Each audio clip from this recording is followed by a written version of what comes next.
tuning in to the online broadcast network, AfterBuzz TV. Over 20 million weekly downloads in over 150 countries, and your #1 source for after-show entertainment.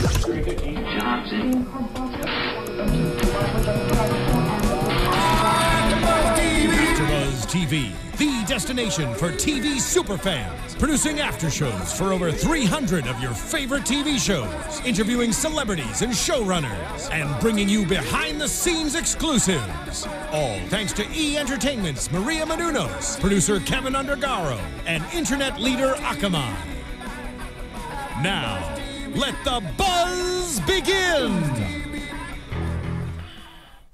Oh yeah. Oh yeah. We didn't see that one coming. Hello and welcome to an all-new UFC on AfterBuzz TV. My name's Daria Berenato and I'm here with my co-host, my boys, George Hermoza and Mr. J. Tan. And we're going up to Boston! Oh! Going up to Boston! Oh! Alright. Do you know why they're playing this song right now? I think I have an idea. Does it have to do with the Olympics? No. Oh, the UFC fights. They were just in Boston. That's right. The Patriots game was just in Boston. That was also in Boston. And we all just saw The Departed right now. Yes, that's another thing that has to do with Boston.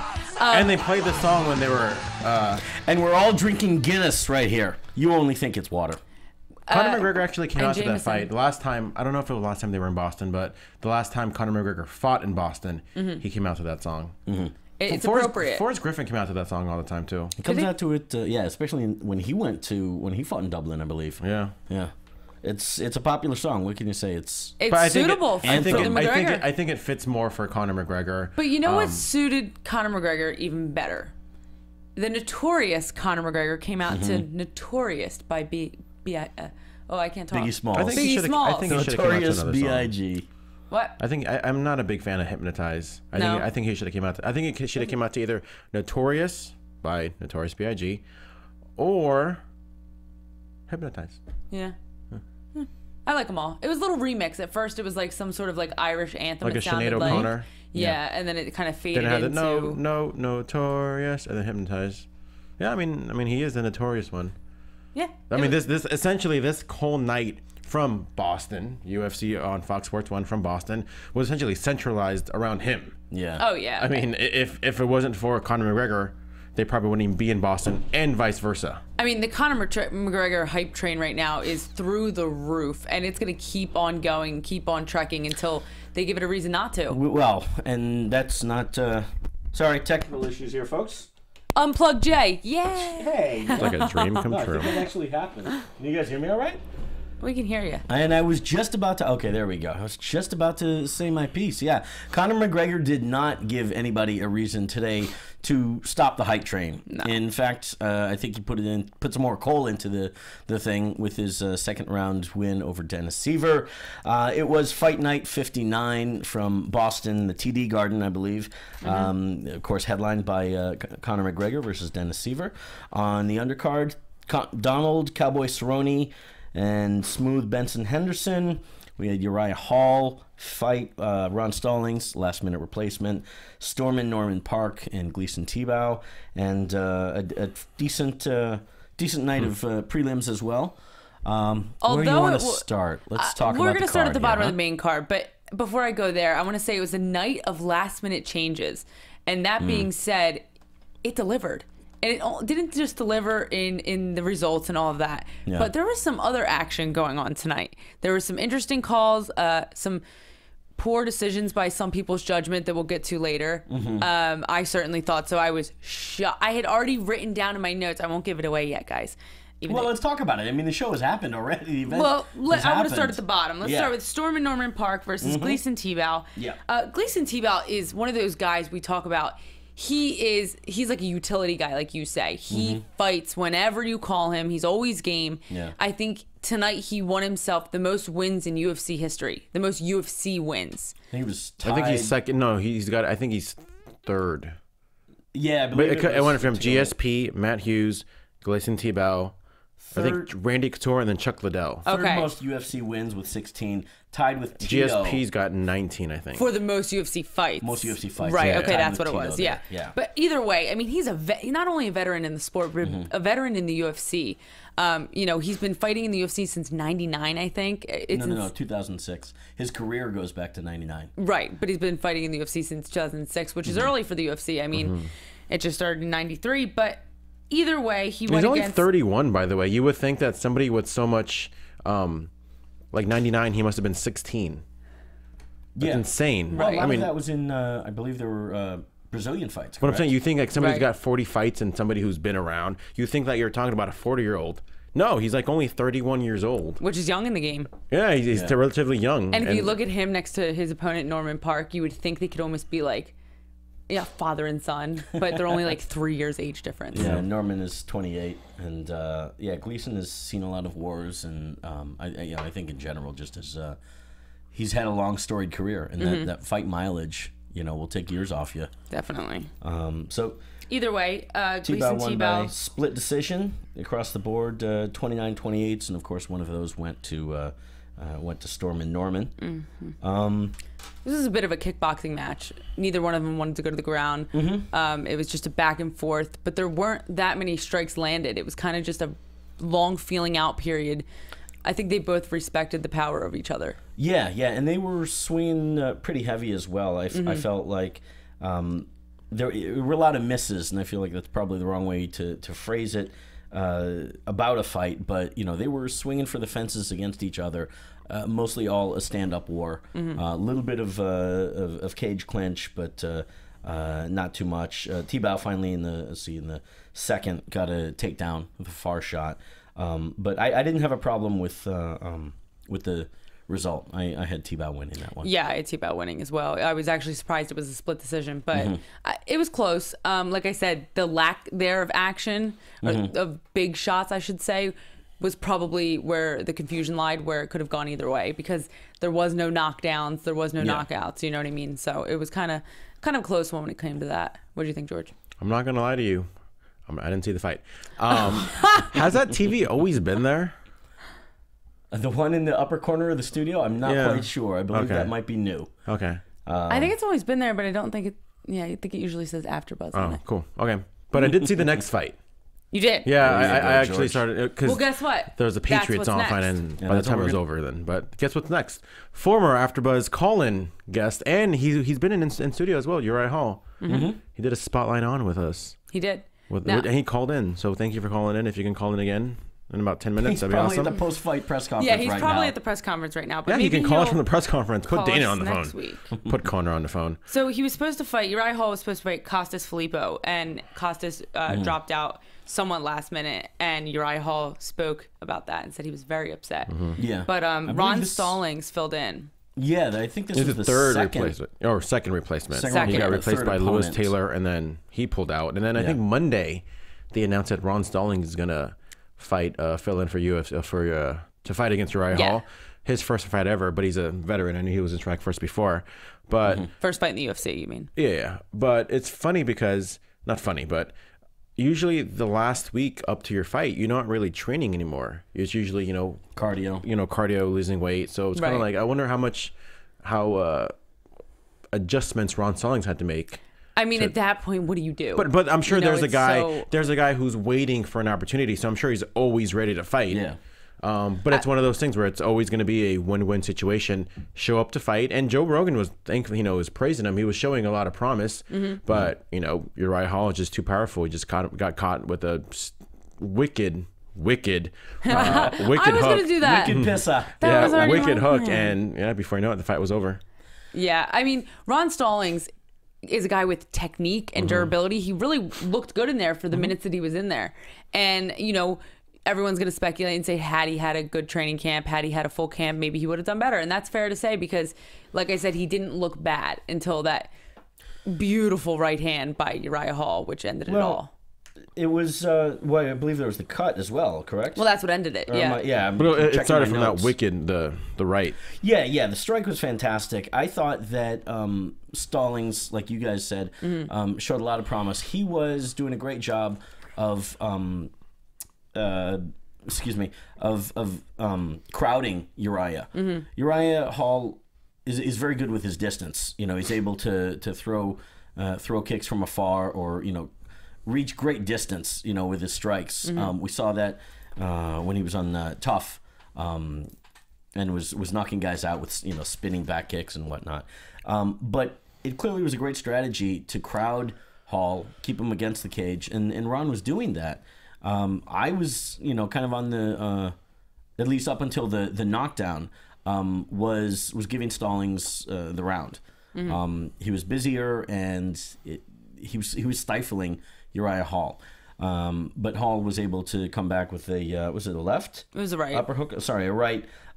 Dropped him and landed. There was a cut. I believe he must have had that right hand is what cut him correct? open. Yeah, cut him open above the eyebrow and below the eye. Yeah, there were 2 cuts.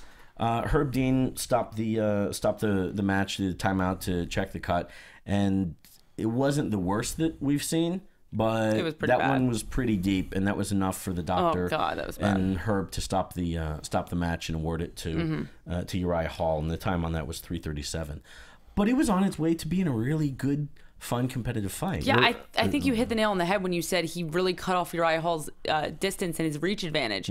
Uriah Hall's a guy that likes to strike from a distance. He likes to hunt you down and stalk you down and kind of be like the predator in the fight. And he needs room to do that, to throw those strikes, which exactly. he didn't have at that and point. He did not give it to him. Ron Stallings, really stalked down Uriah Hall, which we're not used to seeing, so that was really interesting. And he did a really good job of closing that reach, so it was an awkward distance for Uriah to throw those fancy kicks. It was almost like his thigh was landing on the head of Ron Stallings. So good job by Ron. I don't know if he studied some footage last minute and was like, I'm going to try and close the gap and do what I can. I'm sure he upped his cardio this past couple days, but he did good. Yeah, I'm happy to see somebody like Uriah Hall finally coming into his own. He, like I said, he started off with just one of the biggest hype train ever on Ultimate Fighter 17 or 18. I think it was 17. Knocking people out, sending people to the hospital. I know we talked about it the last time he was here. Yeah. Or last time he fought. I know he was scheduled to face Costas Philipp, who I think is ranked. So I don't know. I say give him somebody that's ranked. I think he's ready for somebody to really be tested out there. What's ironic is that after the fight, he called out Costas Filippo and was like, I'm ready to beat your ass now. Yeah, he was very raw about that, come to think of it. And in our conversation with him, which you guys can find, it's up on YouTube, I know for sure. It's the clip of the conversation as well as the whole episode. Yeah. When he called in. But, we kind of took him to task at that point for being a bit more vocal and I think calling out guys or whatever. And I remember him really taking a counter stance against that and saying, no, I'm just going to let my fighting speak for itself and whatever happens.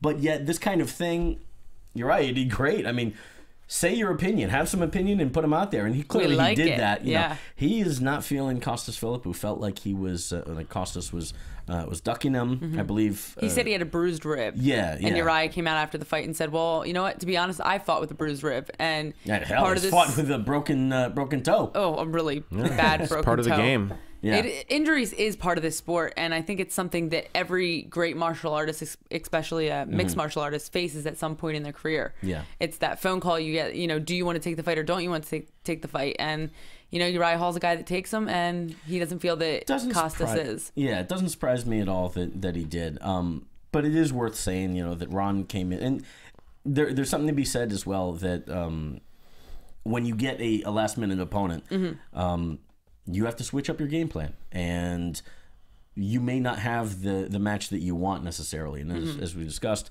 Ron had a great performance up until that knockdown in the cut. So I don't think that... I think he came out smelling like a rose on this one. He takes the fight last minute, right? So he's going to be appreciated by the brass. It's like a Joe Soto situation. Yeah, exactly. You know like what I mean? That, you have nothing to lose. Nothing to lose, and certainly held his own, and I think looked good. But Uriah Hall is, of course, maturing. Now he's a little bit more vocal, but he does need to figure out how to fight off of the cage, and get away from there. The power of Uriah Hall is what really stood out to me. I mean, those punches are so hard. I mean, obviously the cut speaks for itself that the fight had to be stopped due to the cut. Yeah. But I mean, just the power and accuracy. It kind of reminds me of Conor McGregor style. That just the accuracy in the punches. Yeah. When he lands them hard and clean. There's not a lot of swinging and missing. There's not a lot of, feeling out and touching. It's when he hits you, he hits you. Absolutely. Yeah.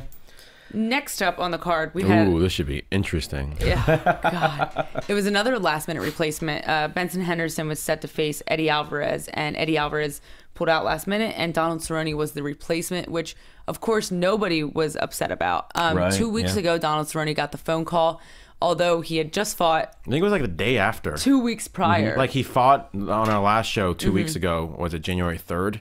And then I think January 4th, they announced that he was going to fill in. That is for so Eddie funny. Alvarez. He fought Miles Jury and won by unanimous decision on UFC 183, I believe. We're up to that, and then of course, a few days later, got the replacement call to fight Ben. He said after the fight that he only took the fight on such short notice because it was Ben, because they're such good friends and they grew up together in a way, and they've trained together a lot. So he respected him and he wanted to take the fight. And they've got, Ben is up 2-0 against Cerrone in the past. Right. And why not, certainly try and get some career record revenge, if you will. Yes. And I'm sure a payday would be nice. That too. It was a trilogy match Like, let me of see. sorts. I want to see something real quick. I want to see how much Cerrone got paid. Last fight, he got paid $140,000. So I guess his 70 was a show up. So he got the $70,000 win bonus. So assuming that he gets, let's say 100 because it was televised, 240,000. Not bad for 2 days of work in 1 month. No, not bad at all. I'd take it. Yeah. So Cerrone comes out by unanimous decision with the win here, 29-28. Much to what do you want to say? The disagreement, debate, the disagreement, maybe the chagrin of many in the MMA community. Much to our surprise. Yeah, very much to our surprise. What do you make about this here? Okay. Let's talk about this match. Okay, so this is how I saw the fight going, and I think I mentioned this after we watched it and after I heard what the judges said. I'm like, you know what? Was Benson Henderson's kind of persona and demeanor in the cage rubbing off on me? And that's what led me to believe the score. Because when I watched it the first time straight through, I've only watched it once, it just happened. But when I watched it, I was like 100% all 3 rounds Benson Henderson. Yeah, I couldn't agree. even see. I agree. I couldn't even see a point going to Donald Cerrone. Not that Donald Cerrone did bad. And we all love Donald. We're rooting for Donald Cerrone. So it's not like we're trying to like, because you know how it is sometimes when you win a close fight. Oh no, he won it. No matter what. No. Like these are huge Donald Cerrone fans, all 3 of us, and saying, yeah, dude, he lost that fight, man. You picked him for your fighter of the year. I mean, we love Donald Cerrone. So if anything, we were biased against Donald, and we still had Benson Henderson winning. I mean, let's take it round by round. Yeah, let's go. Benson, for the most part, the match overall seemed to be it was a stand-up war. Cerrone did have a brief takedowns, I believe, in the second and the third, but didn't keep Benson down very long, if at all. For the most part, though, it was quite a kick fest, especially in the first round. Henderson overall used that kind of a side kick to the upper knee, like John Jones similar kind of to does. a John Jones kick, kept Cerrone at bay a lot with that kick all throughout. Cerrone he wasn't going into berserker overdrive mode. He wasn't putting combos together like he normally does. Certainly slow to start in the first one, but Cerrone as well, he was throwing some combos, but not getting off and not landing like we've seen him do in the past. It was a lot of dancing around back and forth, and I don't mean that disparagingly, but all around the cage. And for the most part, each round was close. I felt almost that if I had to score it, just in my head, I was scoring it a lot of the time. Just really close. I wanted to give 9-9s, quite frankly. As much as I respect both guys striking, in a 10-point must, neither guy really. My point is that neither guy really owned any of the rounds. Right, I agree. They were close and just not very dominant for either guy. Benson Henderson, to me, kept Donald Cerrone at bay, which shows control of the fight, control of the cage. Those kicks really were keeping Donald Cerrone at a distance where he wasn't able to throw his kicks and to land his kicks. This is the first round I'm referring to. But at the same time, like you said, Benson Henderson wasn't doing much damage. He wasn't doing anything fatal. Right. Yeah. But his demeanor spoke volumes to me in saying that he was controlling the fight. He was calm. He was kind of just picking Donald apart in a way with the kicks. Whereas round 2, they both kind of amped it up a little bit after Greg Jackson kind of told Donald Cerrone, can you please kick it into second gear for me? And Cerrone laughed. But so they did kick it up a little bit in the second round. And after the fight, Cerrone mentioned that they were both very timid because they love each other so much, which was interesting. I was going to ask if you guys thought that had anything to do with their fight style, because that's definitely not the Don Cerrone from the last fight. No. Or the fight before that. I thought, when I was watching it, I thought it was one of two things. I either thought it was the fact that they were friends and they were both being, timid and holding back, or I thought it was the fact that Donald Cerrone just fought 2 weeks ago and maybe didn't have enough gas, but your body gets tired. Fighting 2 3-round 5-minute fights in the matter of 2 weeks could be tiring. So I didn't know what it was, but it definitely wasn't the normal Donald Cerrone. I would tend to guess more the latter, that after the year that he had and coming off of a fight 2 weeks ago, that his body was fatigued, although certainly didn't indicate anything like that in any of his interviews. I don't know what it is. I'd be surprised if 2 guys of this stature and of their experience level, especially having 2 fights with each other, that they're holding back because they're friends. That doesn't make any sense to me, and these are 2 guys that I would not expect to have that kind of trepidation. I think that they would be prouder of each other and of themselves, and respect each other. Had they gone to war. Yeah, to go balls out. Right. So I don't have an answer for why that is. And of course, I don't know that those guys necessarily do either. This is we're talking about this match less than an hour since when it happened, probably. But at any rate, it was not the all-out war that we thought it was going to be.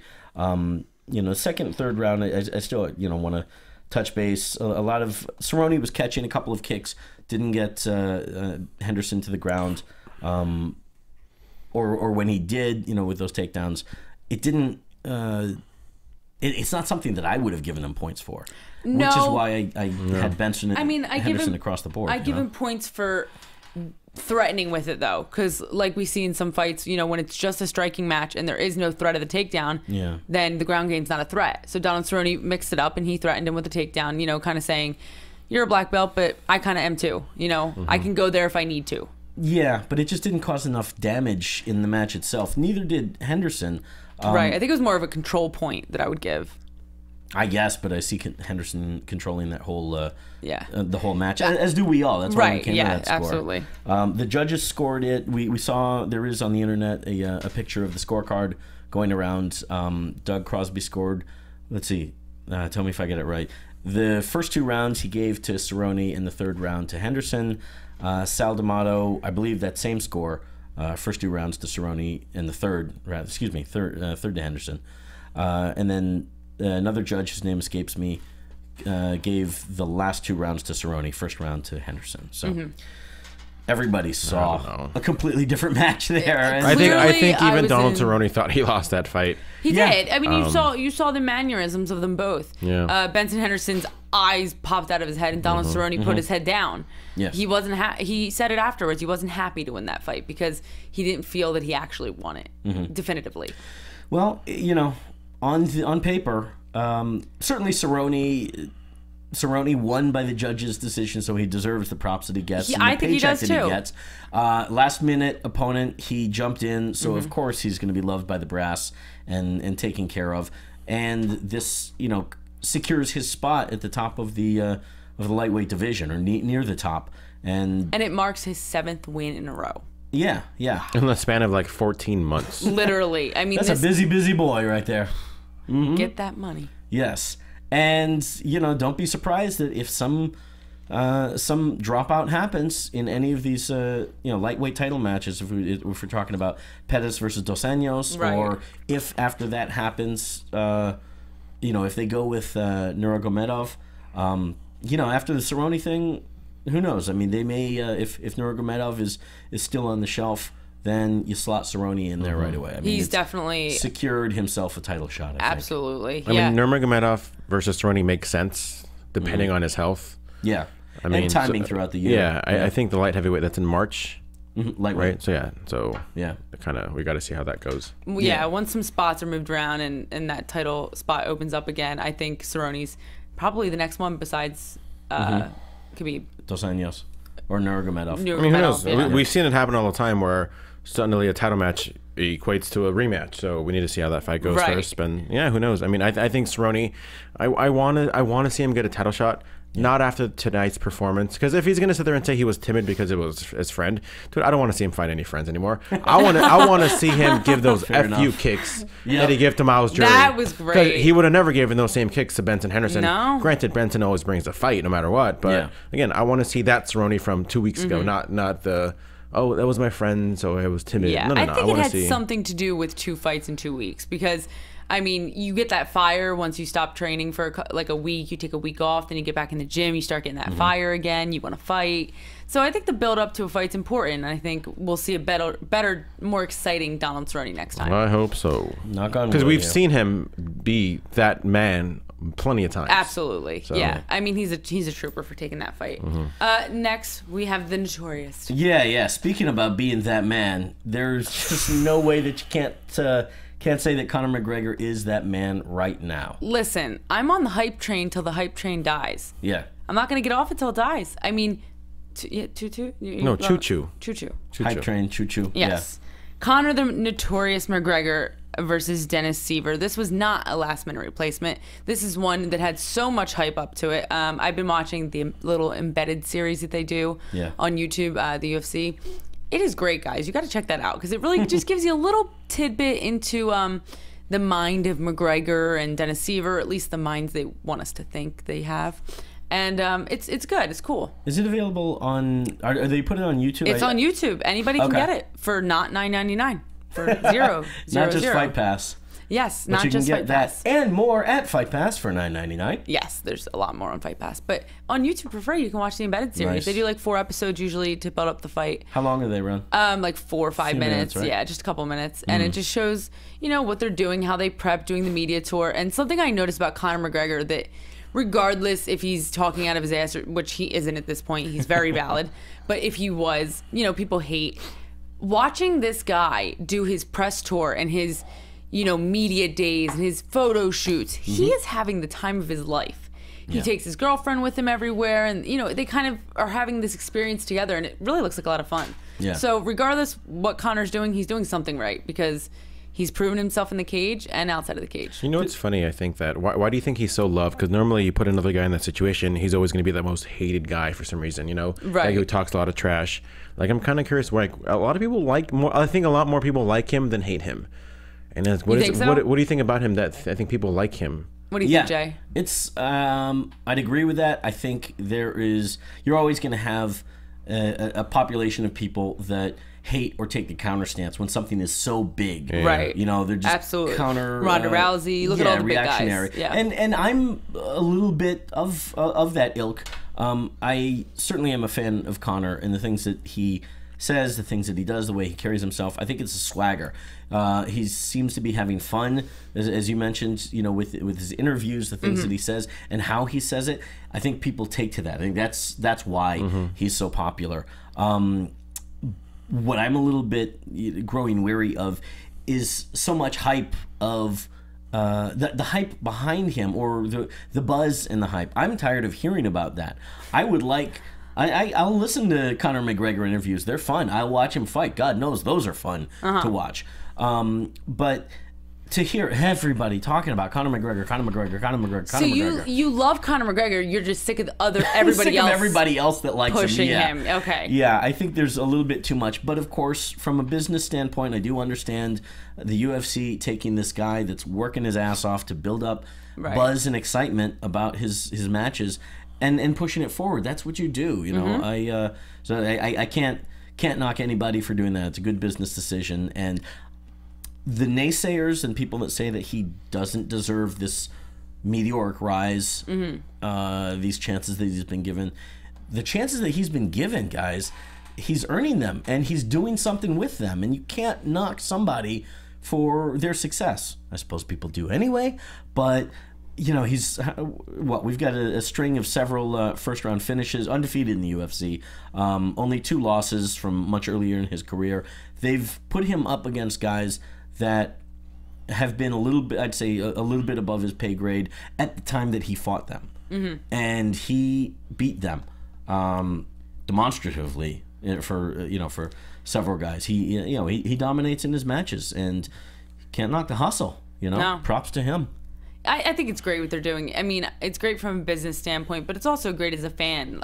I'm a fan of the UFC and MMA, and I love having someone to root for. I mean, who doesn't want to root for somebody that believes in themselves? Yeah. You know what I mean? Every fan loves that. I love that, and I eat it up. And you know what? McGregor just has this charisma about him that, you can't hype. It's there. You know what I mean? There would be nothing to hype had he not been who he is.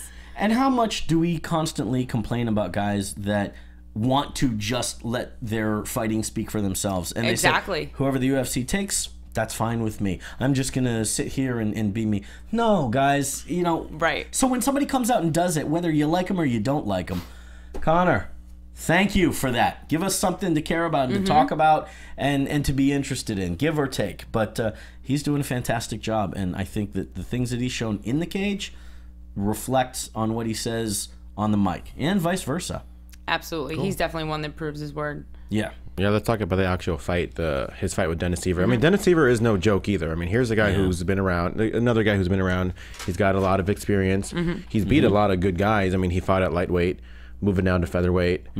He's no joke, but again, McGregor is just strong German kickboxer with really surprising, maybe not surprising, but really good strength. He had a great run. I thought a very admirable run at lightweight. I liked him better at lightweight, quite frankly. Yeah. He was a little bit undersized at that point, and then when he moved down, me personally, just from watching his matches, I feel like it took a little bit of steam out of his gas tank. I just don't think he has enough speed to hang with these smaller guys. I think his body type says that he would be better at lightweight, and that he moves more like a lightweight fighter to me than a featherweight. He does great at featherweight too. I mean, I'm not saying he can't, but I just like him better as a lightweight.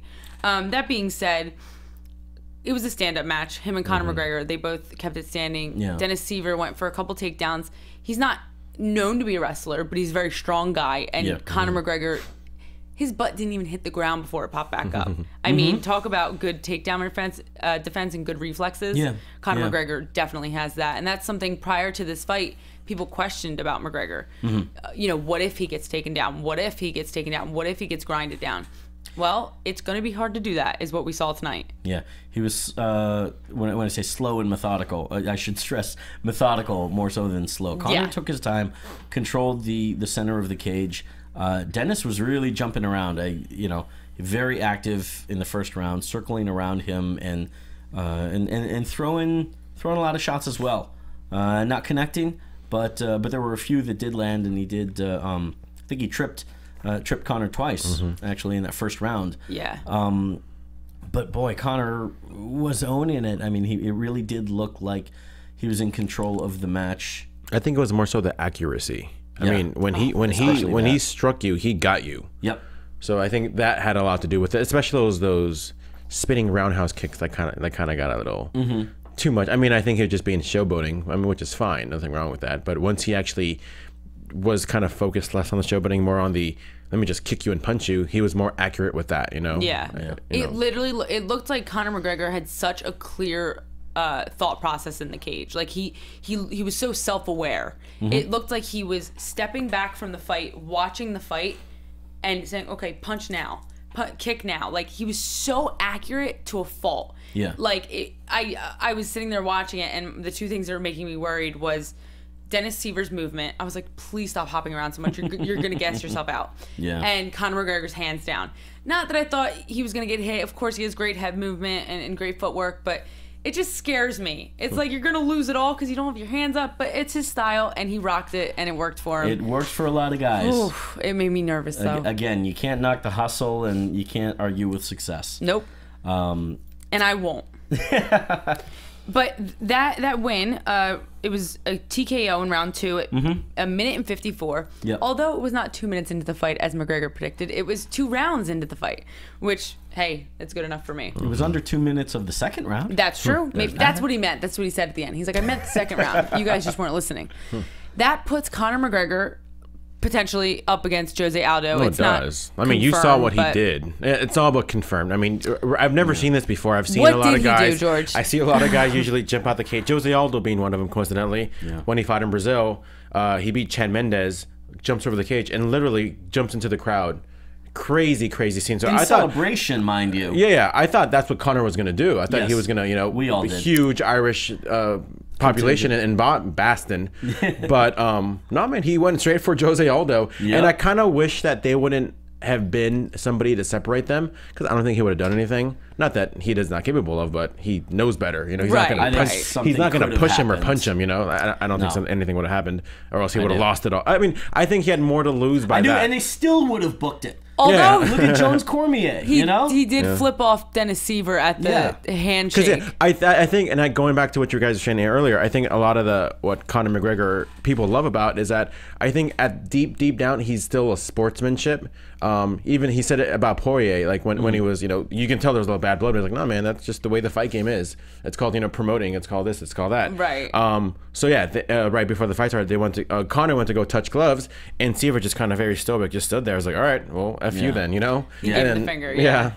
Sorry, I don't I- know if I- you're, I don't know if you're gonna blur that, but I wonder if he'll cut to... We're allowed to do if it. you're gonna cut to something else Cut like to the, the crowd like the here. Fox Sports one did. the The AfterBuzz crowd. spontaneity of Conor McGregor is what sells But again, him. that too, where it's like, all right, I'm gonna be a sportsman. You don't want to be the one. Well, F you then. You know, Yeah. like no one else really does that. Yeah, it's just unpredictable. But yeah, like I said, I would have loved to see a little bit more. I would have loved to. I guess realistically speaking, I guess I wasn't surprised that Aldo didn't go in the cage, even though it looked like they were gonna put Aldo in the cage with At the end of the McGregor. fight. Yeah. I But- wonder whose call that was to not go in there. If that was Aldo, I or think it has if- to be Aldo. I think it don't- was Aldo. I don't necessarily think so. It could have I been the- wouldn't be surprised if either somebody from the UFC team or Fox said, "No, that's a bad idea. Let's not do that." Let's not do Yeah. that. That's possible. I too. don't know what they would necessarily have been afraid of, but What I want to know is why did they see Conor McGregor's girlfriend right next to Jose Aldo? That was kinda weird. It went. I don't know if that's Jose hey, Aldo. don't be surprised if Connor asked for those seats, possibly. You know, Maybe. I don't know if it was Jose Aldo's wife or girlfriend or woman of some sort, but it was Jose Aldo, his woman, and then the girlfriend of Conor McGregor. So when the fight broke out, well, not the fight, when Conor McGregor lunged Yeah, at got Jose into his Aldo, mix there. his woman like got in front of Jose Aldo and was like, "Don't!"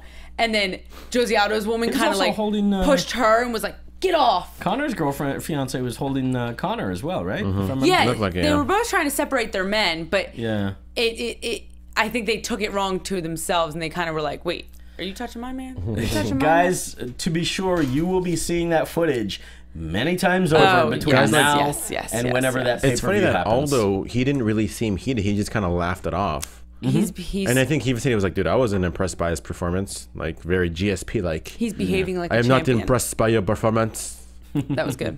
It was Well, decent. that's what GSP said. So let's talk about some drama. We had Mr. John Jones get busted. We haven't seen you guys, so we do have to mention It this. was like 2 days after. I'm like, oh my god, can we just go to the studio to just say something? Oh, what can happen in 14 days, huh? Oh, what can happen? John Jones can get busted for doing cocaine. So he was tested 3 weeks prior to his last fight In early December. in early December, and he Tested tested positive for cocaine. Cocaine metabolites. Yep. If that makes a difference to you guys listening. He did coke. And bottom line, and they didn't release it until after his fight. And once they released it, they also released it with a message from Jones saying he was going to rehab. And they also mentioned that it's not illegal in the UFC. Well, the timeline specifically, Jones mentioned or came out and publicly said that he was checking into rehab for cocaine. I believe the Monday after the fight, so it would have been the day after our last episode. Yeah. The loophole. There was a lot of reaction on the internets of the loophole of why certain guys got busted. Certain UFC fighters tested positive in their post-fight test for weed. and got busted or got suspended, got kicked got out. fined. There was one guy that they mentioned. I forget who Yeah, they I believe mentioned. Matt Riddle.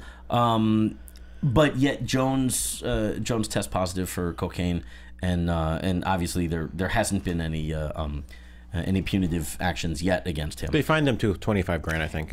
Recently, yeah, they did. The loophole, guys, was that cocaine apparently is not a banned substance out of competition testing. Now, for the Nevada State Athletic Commission, I believe if you go and look in their rules, out of competition testing is 12 hours before the fight itself, and then a certain amount of time, I think quite a long time, after the fight. All right. So to be tested a month before that is technically out of bounds, out of competition testing. And he was not supposed to be tested for street drugs out of competition. They were supposed to be testing for performance-enhancing drugs, but somehow, and I can't explain this, I don't have all the details, but for some reason, Jones was tested for street drugs, and I don't know if he was also tested for performance-enhancing drugs. Yeah, I don't know if I believe all of that mumbo jumbo, because it makes no sense. Like, you accidentally tested him for cocaine. Either it was some sort of media ploy, or it's just a generalized. I don't know how drug tests work, but well, yeah, I mean, and that's the thing. We should know the facts before we can say. Before we can viably make a judgment call, but these are the facts that are being reported out there by a lot of other MMA media sources. So, out of competition, I mean, the judgment call that I'll go on it is illegal drugs probably should be considered banned and out of competition testing. That's the stance that I'm going to take, and most of the world out there will probably take that stance as well. So, at any rate, Jones is going to rehab, and then he checks out after a day. One day. And then his mother tells on him. His mom was his mom was the one that said he was only there for a day. His mom was the one to release. I guess he was saying how, because I mean today coincidentally both his brothers are playing against each other in the playoff game. Like, oh yeah, we're all gonna go to Boston coincidentally to watch Arthur Jones and Chandler Jones, John Jones' brothers fight. Yeah. So I guess they were kind of play. Yeah, whatever. But yeah, so it kind of came around that. We're like, oh yeah, well he was only there for a day anyway. So I mean, and that doesn't look good on anybody. Props to somebody for, according to what we see and hear, supposedly checking yourself in to acknowledge that you've got a problem. But it's not good when you check yourself out one day afterwards. Yeah, I don't know what that's all about. Yeah, I mean, who are we to say? Because we don't know John personally, so we don't want to make that judgment call. But not a good look when you're talking about the court of public opinion and the UFC world champion. So I think a lot of it is with media, though. I mean, why do you check yourself into a drug rehab? Well, there's a lot of different reasons, some of which are that you actually recognize that you have a problem, some of which are PR damage control. Yeah. And there's a large gray area in between that. Yeah. Well, it's definitely not PR damage control when you check out the next day. I'm sure that was not part of the plea bargain. I mean, I don't do drugs. I'm not condoning them, whatever. But I'm not saying everybody who has done coke, and he said it, I think he kind of meant it that way. Everybody that does coke doesn't mean you're a coke addict. Right. It just maybe you just did something at a party or whatever. Whatever. Who knows? Who knows the situation of what he did or what he didn't do. So I get why maybe he wasn't in rehab for a long time, but everything about it just seemed kind of like, okay, like that's weird. But I think rehab becomes void or null if you go for a day. I think if anything, that's like the detox day. And then you go home. It would have been, I think, a lot better had we known about this in the future. Like, 6 months down the road, oh wow, that happened to John Jones, but knowing it in retrospect. Yeah, but because it was kind of happening in real time, it's kind of like a bigger deal because 24 hours or whatever. You guys can tune in tomorrow at 11 p.m. Eastern time on Fox Sports 1 to hear John Jones' official interview about all of this. But before you do that, I just want to say that what was interesting is that in a piece of the interview that they showed, he said that he said something along the lines of it just being a one-time thing, that he got caught with his pants down and it was just bad timing. If that's true, why do you agree to go to rehab if it was a one-time thing? So I don't know. There's a lot of questions I want answered, but we can find out on Fox Sports 1 tomorrow. It's there's a lot of hinky in this whole story. And we may never get to the very bottom of it, but agree. I think it was more so not so much John Jones, but a lot of people felt that the UFC was protecting John Jones. You know, you get busted for weed, and of course you see the whole, oh, you're gonna get fired, this and that. But then John Jones does coke, and Dana White's like, we're gonna stand behind him. You know, it was just kind of like it just didn't make them look good either. Yeah, that they were just kind of protecting him in some ways. Well, I think the rest of the story still has yet to be written. I think there's a lot Right. more that we don't know, but what we do know.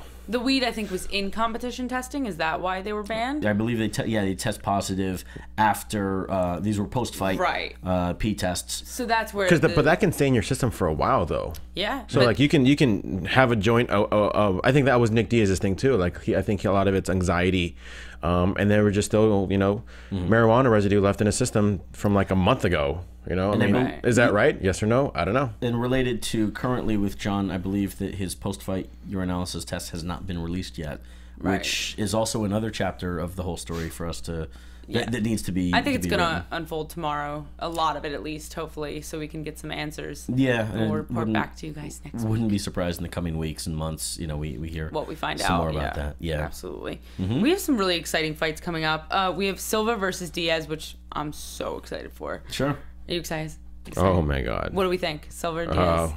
I don't think I'm gonna be here next week, so No predictions for you. Well, next week is not. That's no. not But so next, obvious, but is next it? week we're gonna 2 weeks. predict the following fight. I don't know. Anderson Silva, I think is gonna win. Can we get the AfterBuzz Your prediction? AfterBuzz So should we do TV next week first, and then I can Yeah. do the following Yeah, week, we'll do and you next can do week it first. You Okay. start us off. Jay. Oh, do you want the card? Do you want me to show you the card? Yeah, please. I can't believe it. I'm completely blanking on what we've got next week. It's not Colorado. It is Gustafsson and Johnson. Yeah. And Sweden, Oh, Stockholm, yeah, Sweden. it's Sweden. Swedes? That's another topic that That's I wanted That's to gonna be a good address. card. You got Phil, Mr. Wonderful Davis versus Ryan Darth Bader. Two excellent wrestlers, one from Penn State, one from Arizona State. And Dan Henderson versus Gegard Mousasi at middleweight. Well, who are you gonna pick, Phil Davis or Ryan Bader? I'm a Phil Davis fan. 100%. I'll say that. I think Ryan Bader by decision. Boom. No, Phil Davis. He's so much more athletic. But Yes. what was the other one? Masasi versus. Dan Henderson, the return of Dan Versus Henderson to Gegard middleweight. Mousasi. To middleweight. To Gegard Mousasi. Dan Henderson, man, that guy needs a win badly. Yeah, I'm gonna give it to Dan because I want him to win. I'm gonna give it to Mousasi. I think I love Dan Henderson. I think he's one of the best pound for pounders of all time. He's a guy who's literally won in 3 different divisions. Yeah. That's impressive. But I think it's his time is done. Yeah, I think his I'm gonna time's give it to done, too. Mousasi. But I really do like him. I love Dan Henderson. I'm on the fence about this. I really think the question is going to be which Dan Henderson shows up. Yeah. I mean, he's always done relatively well at middleweight. So yeah, I mean that'd be a good one. A lot of guys, it's strange. A lot of guys that fight at the guys that'll fluctuate between middleweight and 205 seem to have an easier time cutting down to middleweight than you would necessarily think, you know, as opposed to getting older and going up to heavyweight. Yeah. And then Gustafsson The and Mauler Anthony versus Johnson. Rumble. Yeah. Gustafsson. Dude, I don't know, dude. Hold on. He flipped a coin for all of you in iTunes land. I got Blank? I want to go with just because. With who? Just because I haven't said it yet. Just because I think it'd be better for the division. Anthony Johnson. Yeah, I agree. It would be better for the division. And that's what you think is going to happen just because? Yes. It Because I think would be that's how better? the MMA gods will have That's it. how the MMA universe They works. want John Jones to have to face someone else new, because he's never fought anybody more than once. Yeah. You know, so I think the gods are gonna say, you know what, let's put him up against Anthony Johnson, and then if Gustafsson wins his fight after that, then maybe he can get a shot. Yeah. Because maybe he'll fight Cormier or something. Right. It's really, really a toss-up for me. The question becomes, can Gustafsson... I think Gustafsson can stop Johnson's takedown attempts, if there's any. Johnson has that power. Does Johnson have enough power to land and do damage on Gustafsson, is a question. I think, actually, that could be something I can see as a result. Johnson just doing a lot of facial damage on Gustafsson. But Gustafsson could, I mean, he went the distance, and a lot of people argue beat John Jones. Yeah. So he does have it in him to scrap for 5 rounds with Johnson as well.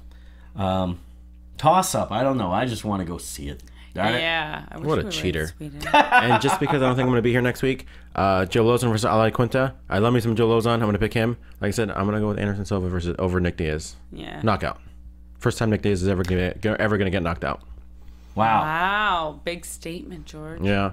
But yeah, there were some other fights. that I think it makes was sense, too. UFC 186 that they just announced it yesterday. And it's funny because usually they'll announce like one fight, the main event, but they pretty much announced the whole card.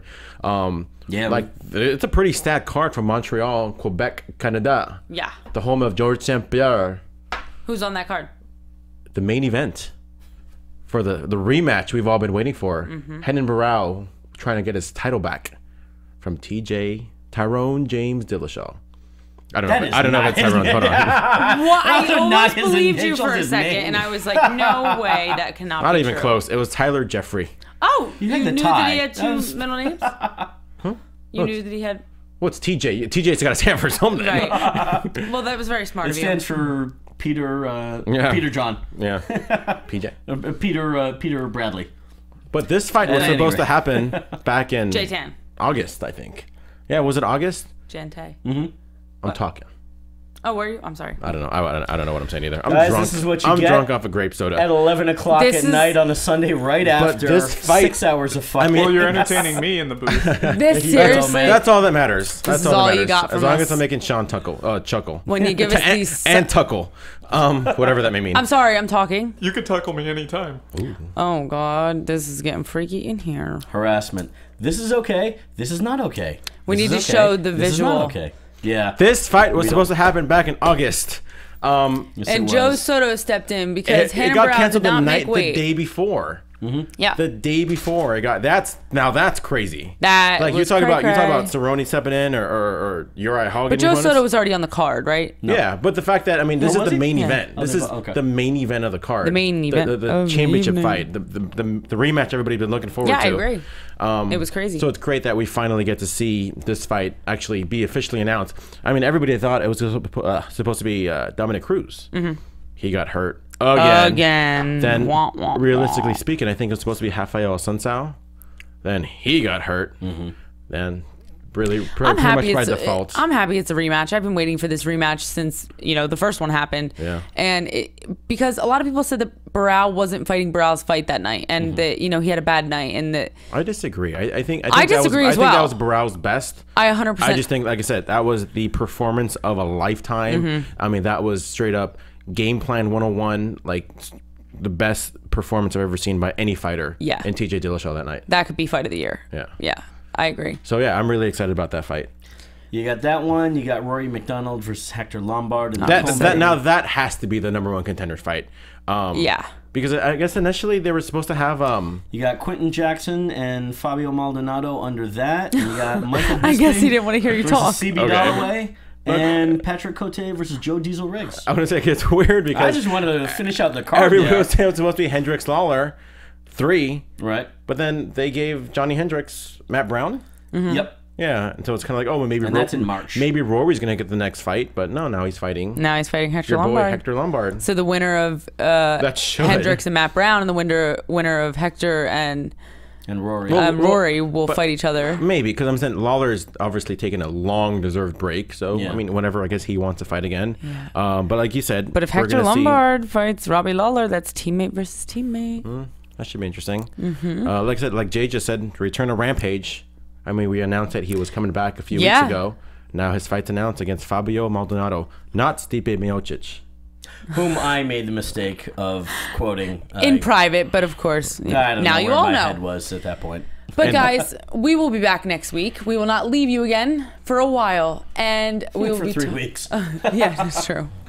We'll be talking about some really interesting fights. So we'll see you later. Wait, hold on. Can I plug my Twitter, please? Oh, they all know. G No, hold on. Hermoza, What if they're J-Tan watching for the first 716, time? Daria B28. And you have a fight coming up on February 7th. I do. In Victorville, California. Yes. Tickets. Go to the Facebook page. Daria, the Jersey Devil, Berenato.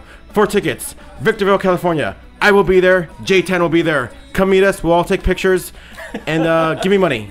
Because I charge for a quarter for every picture that you take of me. Also, won't the make U very of much. MMA will be returning yeah. on March 8th. Tickets should be going on sale pretty soon. Check uofmma.com. Los Angeles, If you're out of town and you happen to be in LA, early March, uofmma.com again. Club Nokia, downtown LA. It's been, let's see, it's almost 54 minutes. Mom, please let the dog in, please. Go You Patriots. don't have a dog. Go You don't know Patriots. that. What? What? Boston Strong. From executive producers Maria Menounos, Kevin Undergaro, Phil Svitek, and the entire AfterBuzz TV staff, we would like to thank you for listening to the AfterBuzz TV network. To watch or listen to other after shows and post comments or questions, be sure to visit AfterBuzzTV.com. I'm Sir Richard Wentworth, and this has been a presentation of AfterBuzz TV. Buzz you later. Oh, there. The views expressed herein are those of the hosts only and do not necessarily reflect the views of AfterBuzz TV or its owners or principals.